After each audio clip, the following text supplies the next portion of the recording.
언니 뉴스 들어가겠습니다. 자, 양언니, 양지열 변호사님. 네, 안녕하세요. 예, 오늘 처음으로 소개했죠. 그러게 깜짝 놀랐어요. 예. 네. 다른 때는 최민희 먼저 한 다음에. 아니 그 방송 시작하기 전에 방송에서도 제 얘기를 하시더라고요. 아까 하영 기자랑도. 그래요? 예. 형량에 대해서 내가 더 잘한다. 예, 형량에 대해서. 왜 그런 줄 아세요? 실제 경험자. 아니에요. 양언니보다 제가 형이니까.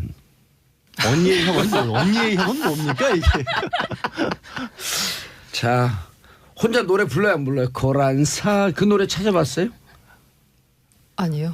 왜 안 찾아봤어요? 그게 백마강이라고 하는 노래예요.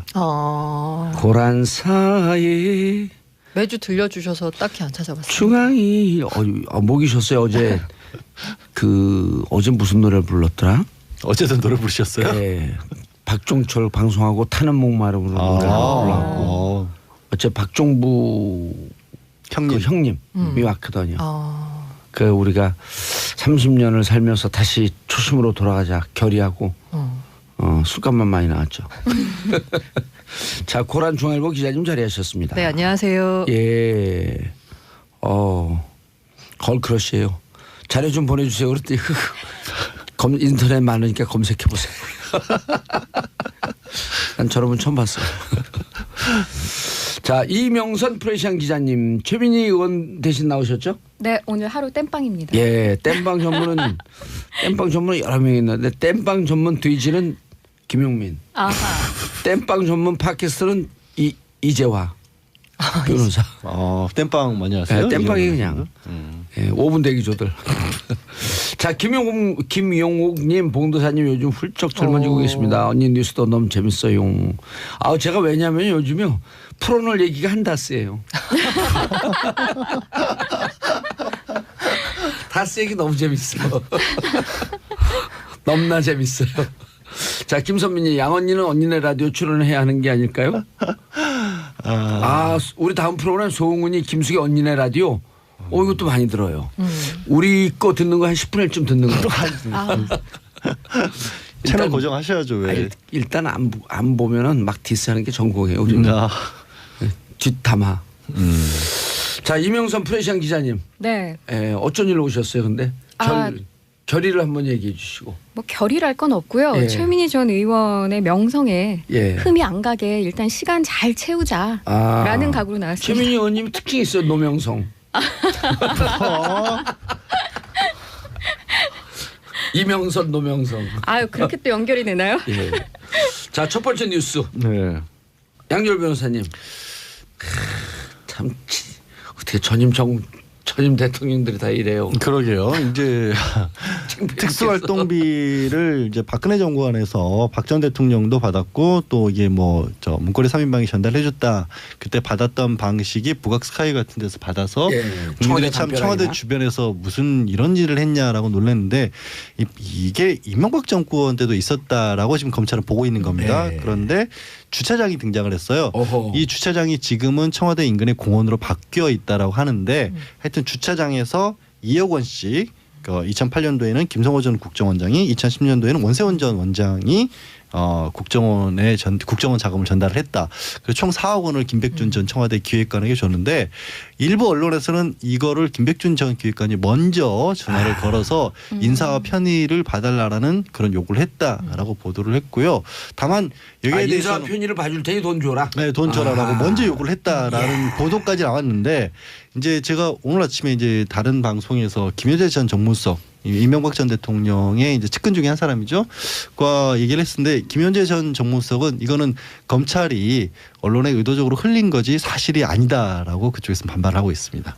김효재 정무수석. 그러면 전 정무수석이. 사실이 아니라는 게 먼저 전화를 해서 받은 게 아니라는 건가요? 아니면 돈을 안 받았다는 건가요? 아니면 줘서 많이 못해서 받았다는 건지. 아니 주차장에서 안 돈 받았다는 자체를 건가요? 그렇게 전달받은 사실이 없다라고 하면서 이게 지금 국정원장 두 사람이 인정을 했잖아요. 그 부분에 대해서 부인한 겁니다. 그러니까 검찰이 확보를 하고 있는 것은 중간에 돈을 전달했다는 국정원 직원은 그렇게 얘기를 하고 있지만 받았다는 김백준 전 기획관도 받지 않았다라고 부인을 하고 있고 국정원장들도 돈을 줬다라고 얘기하고 있지 않을 것이다. 그런데 검찰에서 언론에 그렇게 흘렸다라고 지금 얘기를 했습니다. 이명박 전 대통령 같은 경우도 그런 시스템을 전혀 알지 못한다라고 말을 했기 때문에 사실은 본인들이 다 부인하고 있는 거잖아요. 근데 관련 보도가 계속 나오고 또 봉도사님 같은 경우 미리 사전에 많은 예측을 하셨기 때문에 한다스. 네. 아니, 저는 예측한 게 아니고 정보가 그때 들어왔는데 확인 중에 있기 때문에 제대로 얘기를 안 한 거죠.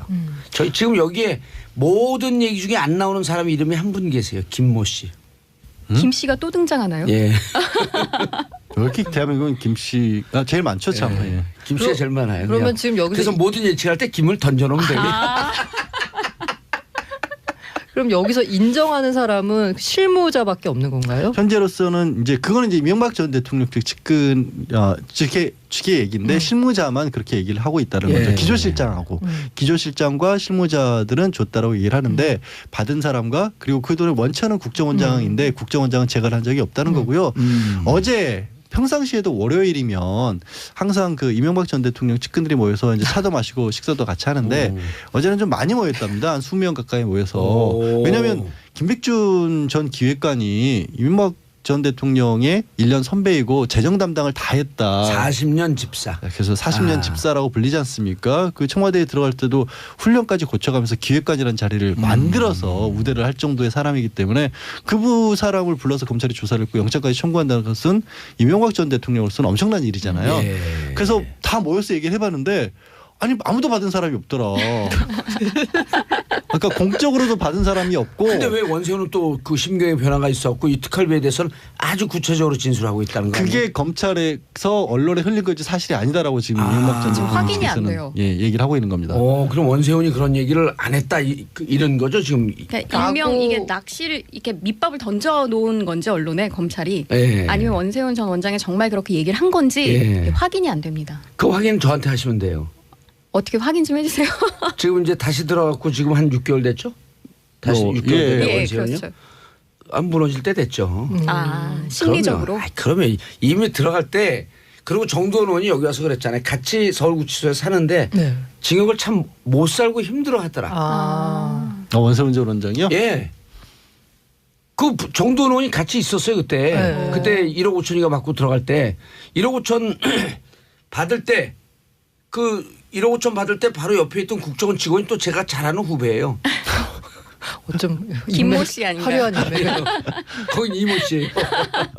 근데 안에서 봤던 원세훈 원장은 너무 힘들어하기 때문에 이번에 징역 들어가면 정도원 의원이 얘기가 이번에 징역 들어가서 잘 버틸까? 이런 우려가 있는데 이제 우리는 거기서 한 발 더 나갔고 그러면은 자기가 알고 있는 것을 털을 수밖에 없는 거거든요. 왜냐하면 아까 하호영 기자도 얘기했지만 그 국고 손실 해외로 빼돌린 돈이 많잖아요. 200만 불도 빼돌렸고 또 뭐 8억도 빼돌렸다 그러니까 그거는 국고 손실과 재산 국외 도피 불법으로 취득한 거기에 뇌물까지 만약에 뇌물 공여까지 들어가 버리면 이 형량이 어마어마하게 높아질 수밖에 없거든요. 아니 이제 우리는 밝은 그 대명천지의 원세훈 전 원장의 얼굴을 못 보죠. 거기서 끝내는 거죠 그냥. 그 본인은 그걸 모르겠어요. 하여튼 지금 검찰에서 나오는 얘기들은 근데 이게 흘린 거라면 어마어마한 얘기들이 계속해서 나오고 있는 거죠. 왜냐하면 또 좋아하시는 다스 얘기를 안 들을 수가 없는데. 아니 그리고 여기서 넘어가기 전에 원세훈 원장의 자칫 잘못하면 부인도 조사를 받을 수가 있어요. 그 펜트하우스. 그 국정원 조사 받을 수가 있어요. 안가를 개인적으로 개조해서 썼다는 사택으로 거죠. 썼다라는 의혹도 받고 왜냐하면 있죠. 제1원장 원세훈 제2원장 부인 이렇게 했기 때문에 이 특활비 돈 문제는 또 이런 분들이 돈 문제는 부인한테 상의하거든요. 쫙 그림이 그려지잖아요. 이건 자연스러운 추정이지만 또 이게 사실관계 근거에서 저희가 얘기할 거 아니에요. 근데 원세훈 전 원장이 그러고 보면 참 희한한 게 이전에 구속이 됐었을 때는 실형을 받았을 때는 사실 국정원 댓글 사건이 아니라 현직 국정원장 최초로 그 개인 비리 뇌물 혐의를 가지고 처벌을 받았던 전력이 있으시잖아요. 그래서 참 안타까운 일인데 이번에는 공적인 일로도 또 연루가 된 것이 지금 검찰은 그렇게 보고 있는 거죠. 원세훈 원장의 부인은 이모 씨인 건 아시죠 다들. 예. 이모 씨예요. 예. 검찰의 수사가 좁혀 들어가고 있습니다. 아니 역대로 보면 예. 그 권력을 쥔 사람 옆에 집사 역할을 하는 사람이 늘 예. 초점, 그러니까 예. 온갖 시선과 관심을 받기 마련이었는데 뇌물을 갖다 주더라도 집사한테 갖다 주고 또 검찰의 조사를 받더라도 집사를 먼저 조사를 한 다음에 핵심자를 나중에 소환을 하게 되죠. 예. 그래서 MB 집사 같은 경우는 김백준 전 기획관이 지금 딱 잡힌 건데 박정희 시대 때 전통적인 집사의 의미가 이후락 씨로 처음 시작되다시피 예. 했습니다. 뭐 거의 역사를 전두환의 통틀어 장세동. 역사를 통틀어 이런 분이 없죠. 떡고물 근데- 파문 이런 말도 만들어내고 전두환 씨 같은 경우 근데 장부를 직접 작성했다 뭐 이런 얘기도 나오기도 하고 오. 노태우 씨 같은 경우는 가족 회의 멤버들 외에는 다른 사람들한테 돈을 맡기지 않았다. 뭐 이런 얘기도 있고요. 그러나 분명한 돈의 건 역사에 대해서 참 밝으시네. 좀 저는 한 조사를 가지 정말 해봤습니다. 이해가 안 가는 게요. 지금 말씀하신 분 사람들 그리고 이제 박 전 대통령까지만 해도 어쨌든 정치인이에요. 그렇기 때문에 사실 정치 자금을 필요성을 느낄 수가 있죠. 부정한 돈이든 뭐 좋은 의미에서 간사네. 이명박 전 대통령 같은 경우는 애초에 돈이 굉장히 많으신 분이잖아요. 그러니까 지금 김백준 기획관 같은 경우도 이 아까 말씀하신 것처럼 집사로 불리는 만큼 40년 직위인데 특수활동비를 4억 원이라는 돈을 이명박 전 대통령 전체 재산에 비하면 그야말로 껌값인데 이걸 왜 받았는지를 모르겠어요. 저는 이해가 안 가요. 고급 등심집 갖고 한우 예. 고기 먹고 나오는데 바빠보면 나오는데 그 후식을 과일 쪽 그 배 한 두 쪽 가져오거든요. 예. 우리 많이 먹었으니까 안 먹겠습니다. 그러고 가는 사람들 봤어요? 빨리 줘 빨리 먹고 가게. 4억은 후식 같은 거예요. 이해가 안 가요. 저는 모르겠어요. 저는 그래서 돈을 못 받나 봐요. 아니 이명박 전 대통령 같은 경우 내곡동 사저 논란이 있을 때도 예. 본인이 엄청난 자산가임에도 불구하고 청와대 바로 앞에 있는 농협에서 대출을 받았잖아요. 예. 그렇게 여러 가지 온갖 주변에 돈과 관련된 정보는 제일 빨리 습득하고 이걸 예. 어떻게 유용할 것인가 머리가 다른 쪽에 더 발달된 것 같아요. UAE에서 그 상금 포상 받았잖아요. 네. 그럼 그 대통령으로서 역을 한 거거든요. 그 돈을 국고에 넣어야 되는 거 아니에요? 개인이 그것도 미리 나 그거 곧 상 받으니까 미리 땡겨줘. 농협에서 미리 땡겨놨잖아요. 참 영구대상이야. 사실 지금 말씀드린 연장선상에서 얘기를 하자면 다스가 이제 BBK 투자했다가 140억 원 돌려고 만든 것도 예. 사람들이 제기하는 게 굳이 청와대에서 관여를 해서 왜 이런 중소기업이 돈 돌려받는 일에 청와대에 이 새로 나온 게 이거거든요. 김백준 전 기획관이 관여한 게 아니냐라는 얘기가 나온 거예요. 뭐냐면 당시 미국에서 소송을 하는데 그 소송에 로펌에 있는 변호사들이 대책회의를 하는 과정에서 김백준이라는 이름이 들어가 있다라는 거죠. 김백준은 정식 포지션이 그 다스 소송의 법적 대리인이에요. 그러니까 김백준이. 왜 청와대 기획관이 예.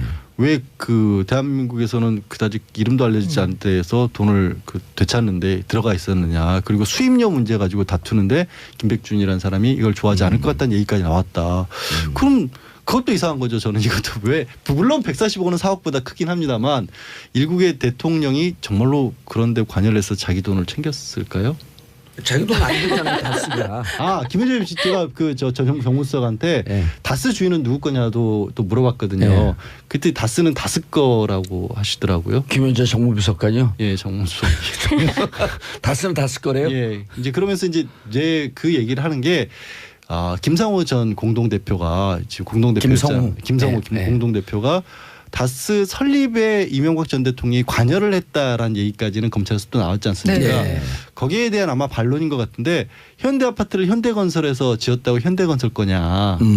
현대아파트는 다 주인들 거 아니냐. 오. 그런 얘기도 했어요. 오. 그러면서 그러면 지금 사람들이 궁금해하는 게 그 주주로 지금 이상한 씨나 큰형 이상한 씨나 이런 가족들이 가지고 있지만 그건 차명으로 맡겨놓은 게 아니냐라는 의혹을 가지고 있다라고 했더니 증서가 있느냐. 증서가 없는 한 그건 있을 수 없는 얘기다라는 반론까지 하더라고요. 오늘 아침에는. 실질 소유가 이명박이라고 하더라도 증거가 없지 않냐. 이렇게 왜냐하면 들리네. 그렇죠. 왜냐하면 그게 대를 이어갈 경우에 예. 만약에 그런 증서도 안 만들어 놓으면 나중에 어떻게 찾을 수 있느냐. 그렇기 때문에 문건이 없는 한은 그건 그냥 정말 어떻게 보면 의도적인 악의적인 선전이다 이런 식의 얘기를 했어요. 그래서 일부에서는 이미 그 승계 작업이 빠르게 진행되고 있다라는 얘기들이 나오고 있잖아요. 그렇죠. 아들 승계 이시영 작업의 씨에 대한 구체적인 방법도 나왔잖아요. 계열사를 키워놓고 계열사가 본사하고 M&A 하는 경우가 있거든요. 네. 그런 경우가 많아요. 그리고 그 아우디인가 어디 그 독일의 자동차 회사의 프로젝트 1,000억짜리도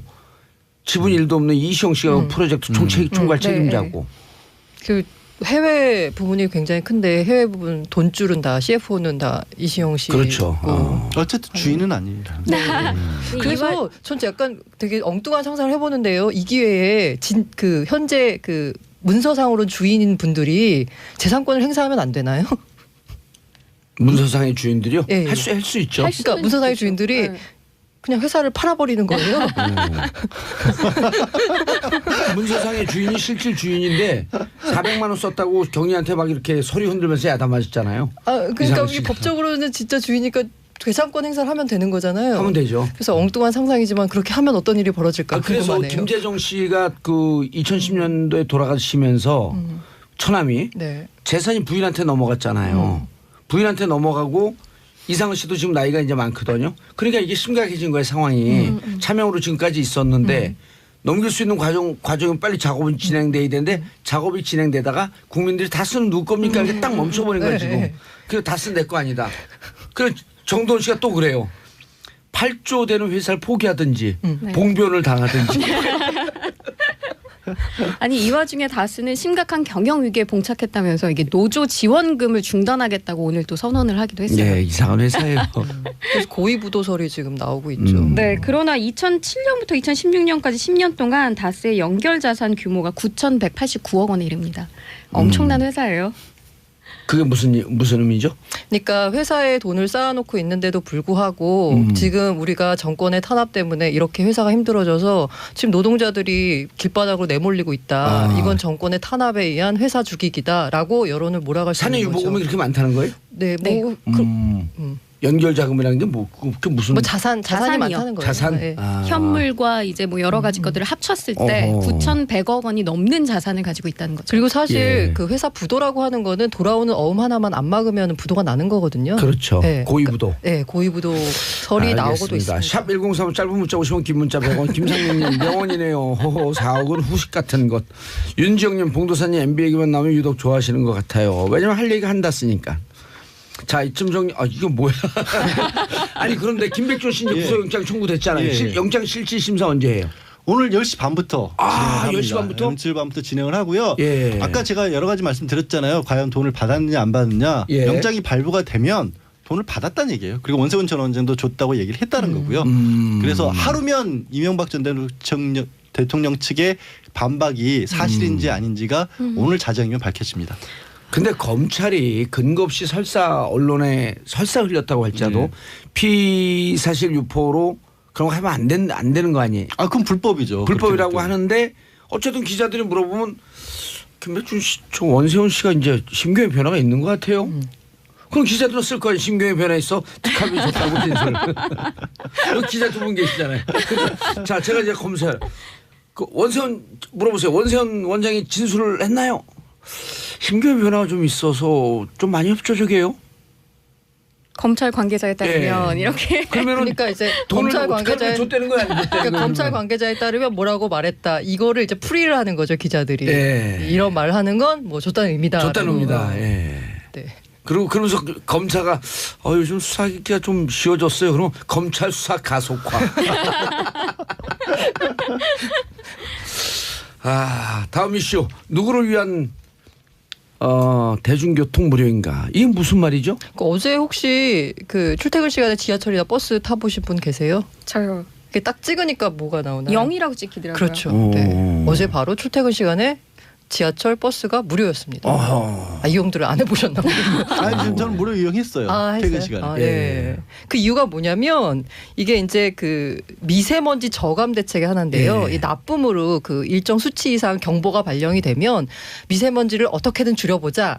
그래서 이제 자동차에서 나오는 그런 매연이나 이런 미세먼지를 좀 줄이고자, 그러니까 자동차 이용, 승용차 이용을 좀 줄이고자 대중교통을 무료로 해주면 아무래도 대중교통을 좀 많이 이용하지 않겠느냐라고 해서 대책을 지난 6월에 처음 만들었는데요. 실제 시행된 거는 어제가 처음이었습니다. 그래서 과연 효과가 50억 정도, 있었을까? 50억 정도 효과가 예산이 들어갔다는 거 있었는지. 아니에요? 이게 뭐냐면 이게 대중교통을 아니 효과가 아니라 효과가 있었나요? 이게 이제 효과라고 표현하려면 비용하고 예. 그래서 그 넣어진 결과 이거를 비교를 해봐야 되는데 가성비라 그러는 뭐 거야? 가성비라고도 예. 할 수 있죠. 지금 이제 가성비가 상당히 떨어집니다. 왜냐하면 현행 승객 기준으로 하루에 한 대중교통 무료로 해주면 서울시가 부담해야 되는 게 50억 정도가 됩니다. 그러면 이 50억 원 도대체 어디서 나오느냐? 그럼 바로 서울시 자금이니까 뭐죠? 세금에서 나오는 거잖아요. 그러면 네 예. 이를 통해서 미세먼지가 얼마나 줄였느냐를 보면 미세먼지가 얼마나 줄었는지는 사실 뭐 파악하기 어렵지만 그럼 과연 대중교통 이용이 얼마나 늘었느냐를 볼 수 있잖아요. 지하철이 2.1% 늘고 시내버스 이용객은 0.4% 늘었습니다. 안 늘었네요 거의. 네, 거의 안 늘었어요. 근데 거리에 차는 확 줄었던데. 그게 희한하네. 아니 근데 서울시 진입 차량 역시 월요일 출퇴근 시간보다 지난주 월요일이요 1.8% 주는데 그쳤습니다. 그럼 일단 이제 그 숫자로 보이는 대중교통 이용도 크게 늘지 않았고 그 차량도 크게 줄지 않았고 그럼 이게 과연 미세먼지 대책에 도움이 되느냐? 50억을 들여가지고 여기에 대한 이제 비판이 나오는 거죠. 예. 그래서 일부 시민들은 야 공짜니까 좋다라고 말씀하시는 분들도 있고 야 2% 0.4% 이건 진짜 문제네. 네. 차라리 이 50억을 들여서 다른 미세먼지 저감 정책을 하는 게 오히려 미세먼지를 줄이는데 실질적으로 도움이 되는 거 아니냐라고들 예. 얘기하고 있는 거죠. 알겠습니다. 자세한 그 찬반 비판 얘기는 조금 이따 하시고요. 방금 휴대폰 벨소리가 난 거에 대해서 죄송합니다. 책임지고 하야하겠습니다. 광고 듣고 3부 돌아오겠습니다. 채널 고정해서 정봉재 정치쇼 3부 순서 들어가겠습니다. 자, 지금 언니 뉴스 양지열 변호사, 고란중앙일보 기자님, 그리고 처음 땜빵 전문 이명선 프레시안 기자님 자리하셨습니다. 하고 계십니다. 자, 댓글 올라왔어요. 샵1035 이정현님, 자가용 줄여보려고 한 건데 많이 줄이지 못한 것 같아요. 다른 방법이 필요하지 않을까요? 강미애님, 경기도에서 오는 사람이 많은데 경기도 출발 유료라서 아쉬웠어요. 이런 거 정치적 입장 떠나갖고 좀 진짜 이게 협업으로 해야 되는데. 반면에 이제 이런 문자들도 있어요. 한 번 시행하고 결과로만 평가하기는 좀 그러네요. 위에 두 개는 좀 아쉽다는 얘기. 이거는 김주현님은 조금 더 장기적인 결과를 봐야 되는 거 아니냐. 2992님, 저는 그래도 서울시가 노력하고 있구나라고 하는 생각이 들었습니다. 자연스레 경각심을 가지게 됐고요. 박원순 시장님이 잘 하고 계시죠. 이런 거 열심히 노력하고 그러는데 성과 좀 익숙하지 않아서 그런 거 아닐까요? 아니 근데 그리고 아까 일단 경기도에서 출발하는데 유료라고 예. 말씀하셨잖아요. 이것도 약간 문제인데요. 사실 서울하고 경기도하고 행정자치구역상은 분리돼 있지만 두 곳을 오가시는 분들이 굉장히 많잖아요. 무척 많죠. 네, 그게 185만 명이라고 그럽니다. 오. 근데 이게 만약 효과를 발휘하려면 185만 명이 예. 우리 아들 군대 갔는데 훈병인데 번호가 185번인데. 그 양쪽에 두 자치도에서 다 시행을 해야지 예. 두 곳 다 시행해야지 이게 효과가 있는 건데 인천도 안 그렇죠. 하기 때문에 인천도 안 인천하고 하기 때문에 경기. 그렇죠. 에이. 그래서 이게 효과가 좀 없었다는 얘기도 있고요. 근데 경기도 입장은 그렇습니다. 사실 이게 미세먼지가 사실 원인이 중국발이 많잖아요. 예. 대충 한 국내 원인이 한 29%, 국내 원인 가운데 29%가 차량이라고 합니다. 이걸 이제 줄여보겠다고 한 건데. 국내 원인이 전체 몇 %인지 그건 안 그건 나오죠. 아직 모르고 예. 국내 원인 중에 대충 보기에 한 29%, 30%가 차량에서 나오는 건데 아하. 또 이 차량 가운데서도 그냥 일반 승용차가 아니라요. 노후화된 경유차, 경유 화물차 이게 원인의 한 65에서 70% 정도 차지한다고 합니다. 그런데 이 대중교통 이용은 이 노후된 경유 화물차를 단속하는 게 아니라 승용차를 줄이겠다고 하는 거거든요. 예. 그래서 쓴 돈에 비해서 효과가 없으니 차라리 다른 정책을 쓰는 게 낫지 않겠느냐라는 비판이 나오고 있는 거고요. 네. 그러니까 자동차 정책 이런 것도 좀 국가적 차원에서 좀 해줘야 되는 게 유럽은 디젤로 갔다가 다시 전기차로 좀 옮겨가는 네, 추세. 예. 일본은 일찍이 전기차로 가는 추세. 그럼 국가가 이런 거에 대해서 아젠다를 세팅을 해야 돼요. 어디로 갈 거냐 우리는. 아젠다 세팅 한번 했었잖아요. 했어요? 클린 경기라고 해서 경기가 좋은 것처럼. 아, 그런 적이 있어요. 아 MB 때 그런 거 아니에요? MB 때 그렇게 했죠. 그렇죠. 다시 MB 나오나요? 그 이유는 없었어요. 그러니까 예. MB 때 뭐 친환경 녹색 혁명 아. 그걸 아젠다로 던졌잖아요. 네. 녹색 성장을 녹색 성장 그리고 강바닥 판 거 아니야. 그래서 녹조 라떼를 만든 건가요? 녹조라테 만든 거죠. 그래서 실제 경유차 말씀하신 네. 경유차 노후화된 차량들이 지금이 노후화됐잖아요. 9년, 네. 10년 됐기 네. 때문에. 그 MB 때 다 나온 거예요. 아. 그때 경유차들 많이 샀죠. 그때 실제로 제 주변에서. 클린 경이라 그랬어요. 예. 그거 좀 이상한데. 아 서울을 오는데 인천을 경유해서 오고 경기를 경유해서 온다고.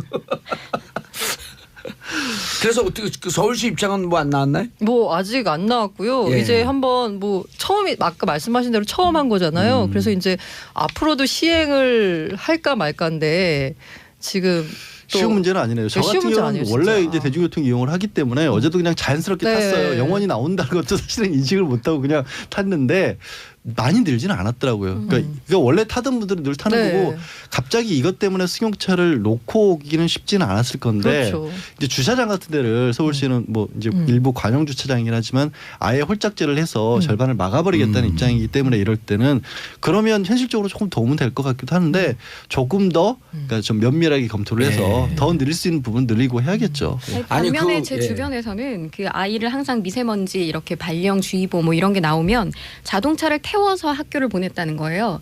근데 어제 같은 경우는 엄마가 같이 마을버스를 타고 단말기에다 카드를 찍고 0이 나오지 왜 0이 나오는지 알아라고 설명을 하면서 갔다는 거죠. 되게 예. 훌륭한 그러니까 엄마네요. 어느 정도 각성 또는 정보를 알려주는 음. 이런 어떤 식으로 활용하느냐에 따라서 사실은 다른 효과는 분명히 있었던 것 같아요. 근데 뭐 이렇게 교육적인 효과가 있지만 이 50억이라는 돈을 쓰면서 그 미세먼지 저감 효과가 없는 정책보다는 뭔가 더 실질적인 실효적인 정책을 취하는 게 더 아니 맞다고. 단계적이라도 그 아까 말씀하셨던 디젤 네, 노후 경유차 문제가 더 노후 심각하다고 경유 차량들 보거든요. 그것을 전환하는데 좀 예산 지원을 한다든지 이렇게 좀 중장기적으로 국가와 중앙정부와 지방정부가 같이 손잡고 하면 안 되나? 지금 일단 경유차에 주는 혜택 같은 것들을 좀 줄여서 과거에 늘어났던 부분들을 네. 유도를 하고 있긴 하거든요. 근데 그 사이에 그걸 줄여갖고 경제적 부담을 더 줄 게 아니고 전환하는데 좀 경제적으로 지원을 해줘야죠. 전기차 같은 경우에는 많이 지원을 하고 있어요. 네. 올해 좀 많이 축소를 했지만 지난해 같은 경우에는 거의 절반까지 차량 구입비를 국가하고 지방자치단체에서 지원을 했고 전기차? 예, 전기차. 어허. 올해까지도 전기차 같은 경우는 워낙 비싸니까 예. 그래도 꽤 많은 액수를 절반까지는 안 하고 좀 줄었거든요. 그래도 지원을 하는 걸로 알고 있습니다. 이게 참 근데 어려운 게 이 전기차를 예를 들어서 뭐 테슬라나 뭐 이런 거를 저 지난 주말에 테슬라를 처음 보고 우와 싶었는데 테슬라가 돌아다니는구나 한국에도. 근데 테슬라가 한 뭐 1억 정도 한다고 해요. 그 다른 전기차도 좀 비싸죠. 다른 전기차보다. 막 보조금 혜택이 없으면 그걸 살 유인이 없는데 그런 전기차를 살 수 있는 사람들은 일단은 경제적 여유가 있는 사람들이거든요. 그렇죠. 그래서 이제 뭐 장려해야 되는데 이 반면 이 노후 경유 화물차 모시는 분들은 오히려 생계형이시거든요. 다 생계형이죠. 예, 이분들을 전기차로 이렇게 전환을 시키려고 유도하면 아무리 보조금을 지원을 해준다고 해도 그 이 분들의 당장 지출이 나갈 수밖에 없기 충전소 때문에 문제 같은 것들이 예. 현실적으로 불거지기 때문에 아, 참 어려운 문제예요. 아니 또 화물차는 전기차가 없잖아요. 네, 없죠 아직. 승용차만 네, 있고. 예. 제가 말씀드린 거는 승용 중에서 이른바 SUV라고 하는 게 우리 인기를 확 끌어가지고 굉장히 증가를 많이 했었거든요. 그게 다 대부분이 그건 대부분 디젤이죠. 네. 이제 사실 그거 있고 전기차도 이제 테슬라 같이 비싼 차만 있는 게 아니고 2인승 같은 조그만 차량들도 지원을 받을 수 있는 것들이 많이 있습니다. 어쨌든 좀 장기적으로 네, 정말 이거 심각하거든요. 아마 뭐 서울 여론조사면요 35% 정도가 제1 이슈가 미세먼지예요. 아, 정말 점점 심각해지니까. 진짜 여름 되면 정말 수명이 단축되는 느낌이에요, 진짜. 중국에서는 저거 방독면 쓰고 다니잖아요. 그 얼마 전에 기사 보니까 또 방독면을 불량으로 만들라고 다 샌데 이게. 중국 사람들 참. 마스크 쓰고 할까요? 저 마스크 쓰고 왔었는데. 아니 그리고 이제 이것을 또 그 문재인 대통령께서는 한중이 공동으로 해결하려고 노력을 하고. 네, 그렇죠. 근데 중국에 또 이 아젠다만 던지면 뭐 그 원인이 진짜 우리한테 있느냐 그거 입증해봐라. 그거 자꾸 공격적으로 나오더라고. 아주 공격성 강한 동물들이야. 아니 이미 사회가 충분히 문제를 인식하고 있으니까 예. 조금 어떤 식으로 풀어갈지는 저희가 지켜보는 걸로 하고 지켜보면 안 돼요. 제가 우리가. 준비한 이슈를 하면 안 될까요? 그래요. 네. 처음 나오셨는데 아 뭔가 해야지. 네. 출연료 밥값을 해야지 일단. 예. 다음 이슈로 넘어가도 될 듯. 네, 감사합니다. 예. 네, 16살 교육감 선거 가자 이렇게 좀 가즈아가 무슨 뜻이에요? 가자라고 가자예요? 가자입니다. 짜요 이런 뜻이에요 저게? 뭐 그런 거죠. 암호화폐 그 하는 분들이 이제 계속 올라가고 있잖아요. 올라갔다 내려갔다 뭐 업다운이 심하긴 한데 그때 옆에서 이제 기운을 불어넣는 가자. 어떤 함성의 의미로 가자의 가자 이렇게 아, 좀 이제 굴려주셔서 가자. 심지어 안철수 대표도 가자라고 외쳤죠. 예. 안철수 대표 아직도 대표예요? 대표 아닌가요? 대표님 맞습니다. 네, 왜 맞습니다. 다른 네. 당의 예. 대표직 정치를 계속 하고 계신가? 이제 6월달에 지방선거가 있는데 이제 기초단체장 선거 외에도 교육감을 뽑도록 되어 있습니다. 예. 네, 올해 교육감 선거 포인트는 진보 진영의 수성이냐 아니면 보수 진영의 서력전이냐 예. 이 두 개 관전 포인트가 있긴 합니다만 앞서 저희가 조금 생각해봐야 할 게 있습니다. 이 교육감 선거만이라도 교육 주체인 학생들이 뽑도록 하자라는 움직임에 대한 건데 학생들에게도 참정권을 주자라는 주장입니다. 그럼 지금 우리가 정확하게 그 선거 연령이 몇 세예요? 19살이죠. 성인이 돼야 19세예요? 합니다. 예. 오. 민법상 미성년자가 18살까지고 성인 기준을 투표도 거기에 맞춰놨습니다. 아니 근데 이 성인 기준을 왜 법 따라 틀려요? 민법에는 몇 세, 형법에는 몇 세, 선거법에는 몇 세. 그거는 그 각자의 법에 맞도록 그 어떻게 보면 그걸 실효성을 보장하기 위해서인데 예를 들어서 결혼도 18살이면 부모 동의만 하면 할 수 있거든요. 네. 육체적으로 성숙을 하고 정신적으로 경제적으로 부모 지원이 있으면 할 수 있다라는 건데 선거 연령에 관해서는 조금 너무 높다라는 의견이 사실 많아요. 그리고 19살이라. 민법상에는 18살이면 결혼할 수 있고요. 도로교통법상에도 운전면허를 딸 수 있습니다. 예. 또 군에 입대하는 연령도 18살부터예요. 이게 그리고 민법이죠. 네, 8급 이하 공무원 임용 시험을 볼 수 있는 나이도 18살입니다.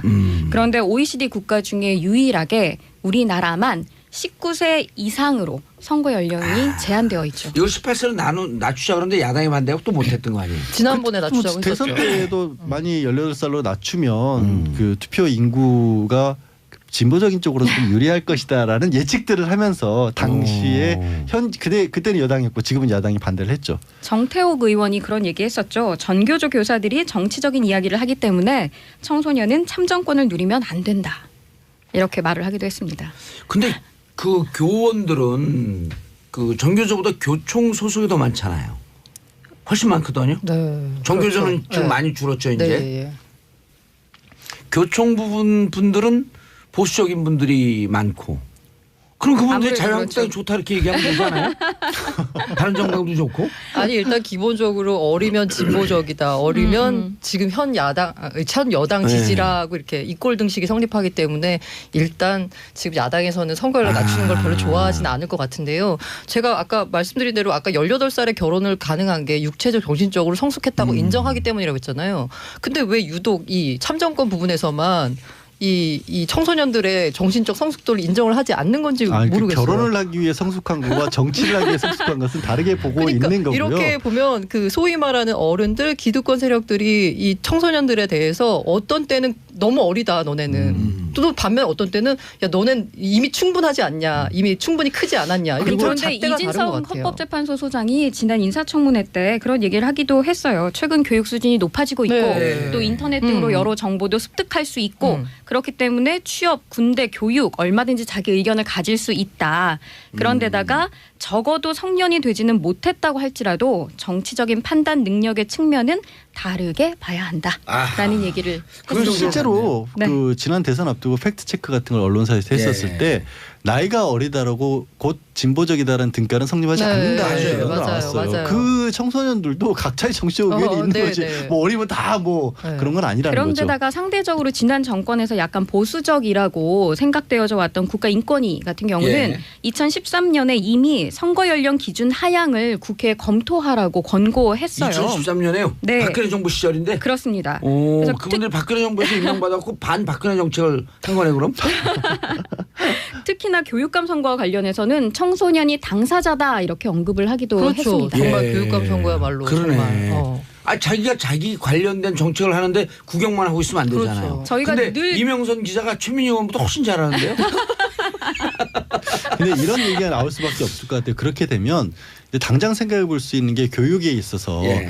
대학은 헌법상으로도 자율성을 보장해 준다고 돼 있지만 초중고에 있어서는 위에서 끌어가는 정책에 맡긴다는 쪽이 더 강하거든요. 그러니까 교육 주체라고 하는 부분에 있어서도 의견의 다툼은 있을 것 같아요. 대학생들 같은 경우에는 그 안에서 일방적으로 주어지는 교육을 받는 게 아니라 조금 더 물론 이제 현실과는 좀 다를 수 있지만 조금 더 주체적으로 자기 학문이나 이런 걸 추구한다라는 연령으로 대학을 놓고 있고 그다음에 초중고는 우리는 의무 교육의 범위에 들어가 있기 때문에 어떤 정책적으로 결정된 부분을 따르는 쪽이 더 강조가 돼 있거든요. 예. 제가 아이들을 무시하는 게 아니라 그래서 실제로 16살까지가 가능한지는 저도 이 부분은 조금 회의적이에요. 네, 16살은 좀 그런데 18세 예, 아니 18살 16살이 정도는. 만 16세이기 때문에 18세도 거기 들어가요.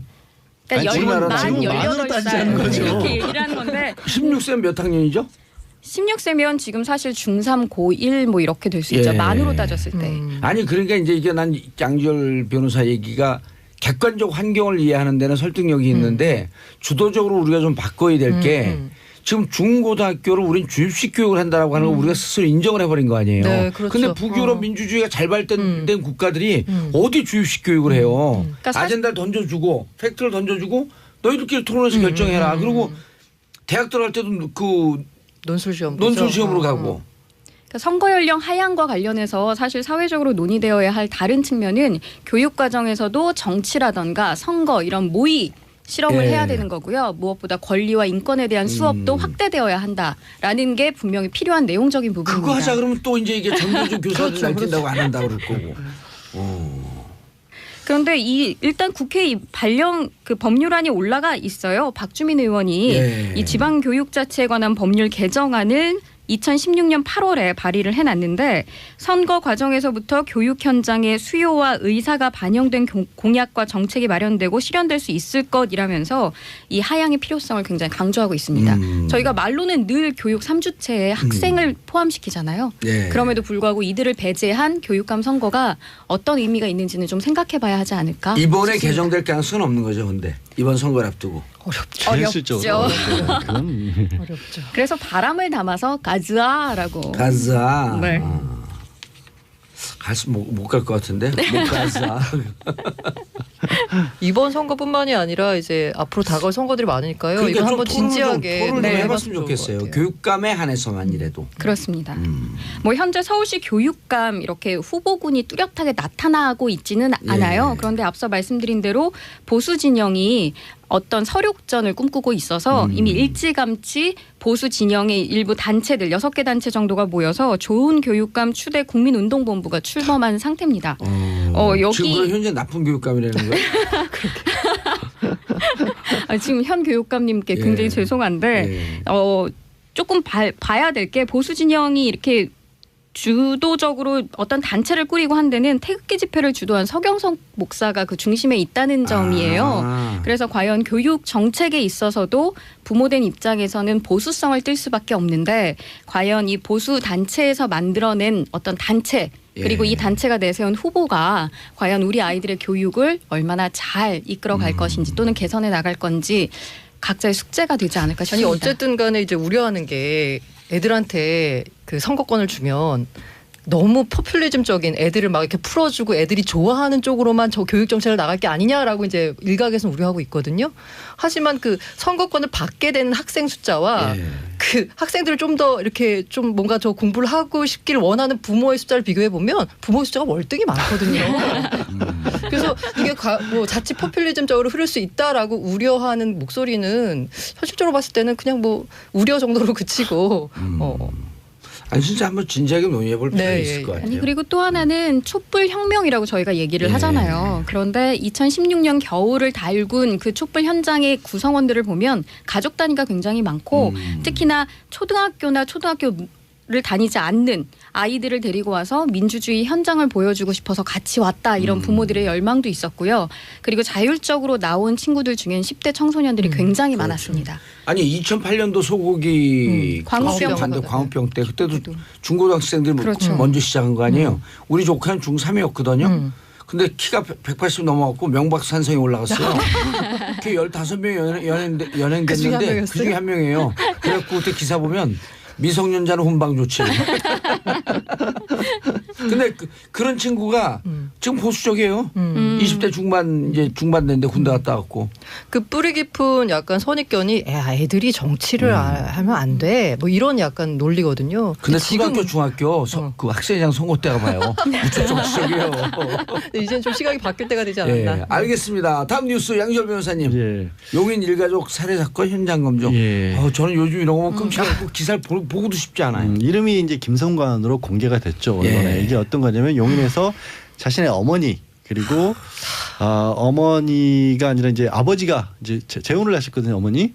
예. 그 어머니가 재혼을 했을 때 아버지가 다른 동생 그리고 이제 의붓 아버지까지 살해를 하고 본인은 뉴질랜드로 몇 명을 도피를 살해한 거예요, 했던 거죠. 그러면? 3명이었던 거죠. 엄마를 포함해서요? 예. 엄마, 아버지, 그다음에 의붓 동생.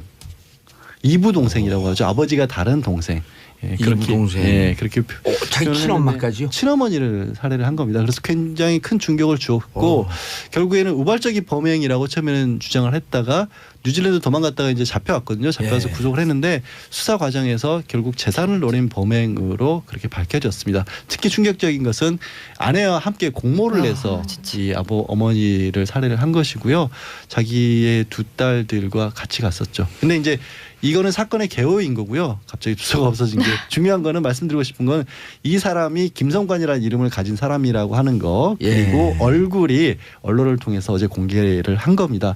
근데 생각보다 뭐 소심한 사람인 것처럼 마치 왜 그러냐면 이 사람이 이른바 캥거루족이라고 하죠. 나이가 들어서 결혼할 때가 됐지만 특별히 하는 일도 없이 부모에게 어떻게 보면 얻어 지내던 그런 사람이었는데 인상착의를 보고는 사람들이 저렇게 좀 어떻게 보면은 뭐 건장한 사내가 왜 그렇게 비실비실하게 엄마 돈을 얻어 쓰다고 있다가 결국에는 돈 더 얻으려고 어머니까지 살해를 했냐라서 많은 분노를 일으켰죠. 옛날에 그런 영화 있었잖아요. 공공의 적. 네. 공공의 적에서 나왔을 때는 그나마 아주 냉철한 사이코패스였고 예.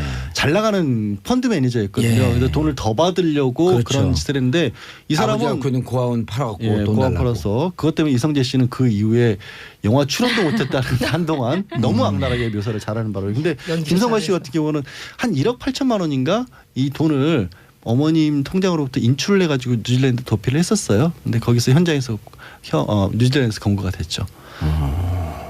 아, 끔찍하다. 근데 왜 그래서 이름 공개한 거 갖고 논란이 되는 거예요? 이름하고 얼굴도 말씀드린 것처럼 공개를 했잖아요. 그래서 이제 이런 일이 있을 때마다 국민들은 여론이 그렇죠. 왜 가려주냐 맞아. 언론에서 왜 마스크 맞아요, 씌워주고 맞아요. 모자 씌워주고 옆에 있는 형사분들은 얼굴이 나오는데 왜 그러니까 이게 이제 피의자 인권 보호라는 측면 때문에 2000년대 들어서 그 전에는 다 공개했어요. 제가 사실 90년대 그러고 보니까 그렇네요. 네, 사회부 기자할 때는요. 예. 사건 일어나면 제일 먼저 하는 게 사진 한자 확보. 이름하고 주민등록증 훔쳐가지고 사진 보내는 거였어요. 근데 그 이후에 피해자도 피해자 너무 인권을 보호해야 되는 거 아니냐는 얘기가 나오다가 그래서 2000년대 쭉 가리다가 조두순 뭐 강호순 이런 강력 사건이 나니까 아니 저런 사람들까지 가려줄 필요는 없다. 그래서 뭐 살인이라든가 강도라든가 이렇게 국민들에게 오히려 알리는 것이 경각심도 불러일으키고 또 공익적 측면에서 도움이 된다라고 해서 일부 범죄에 있어서는 경찰 지방청에서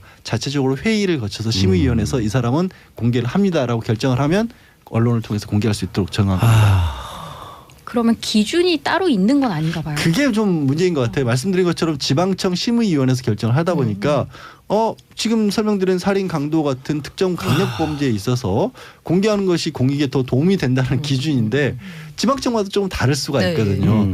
그래서 이거를 조금 더 명확한 기준을 만들어야 되는 게 아니냐. 그리고 이거를 경찰 단계에서 수사하는 상황에서 과연 이게 결정하는 게 맞느냐 아니면 조금 더 사건이 성숙한 다음에 일정 기준을 가지고 일정한 국가기관에서 정하는 게 맞느냐는 논란의 여지가 있습니다.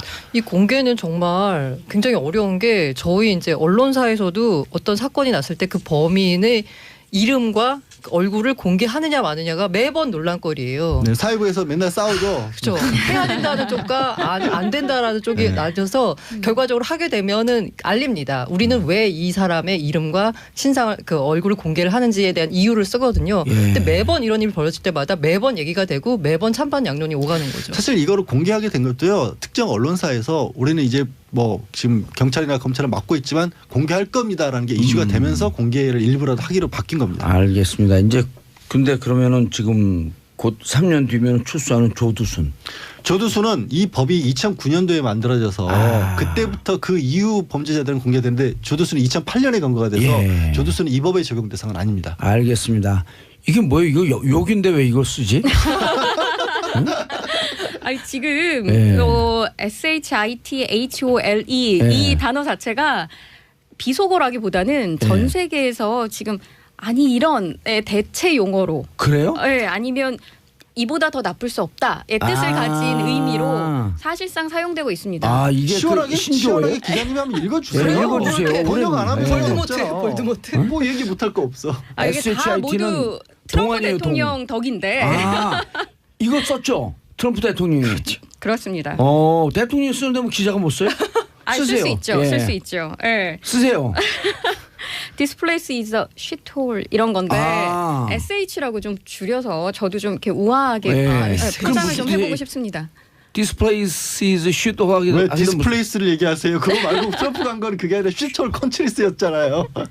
인종차별적 발언의 논란 한가운데 자리하게 된 거짓 건데 속을 할 때 그 네. 그런 뜻으로 쓰였다는 그 표현이죠. 이걸 뭐 정확히 어떻게 그렇습니다. 번역해야 될지는 참. 아니, 그래서 거짓 미국 속을이라고 내에서도 번역했잖아요. 번역이 여러 가지로 나와요. 예. 그나마 우리나라가 거짓 소굴이라고 가장 좀 우아하게, 약간 우아하게. 번역한 축에 속합니다. 뭐 NHK 같은 경우는 아주 더러운 나라들, 또 지지통신 같은 경우는 변소 같은 나라들, BBC 일본어판에서는 분뇨구덩이 뭐 이렇게 얘기를 했고요. 그래 동구동이 네.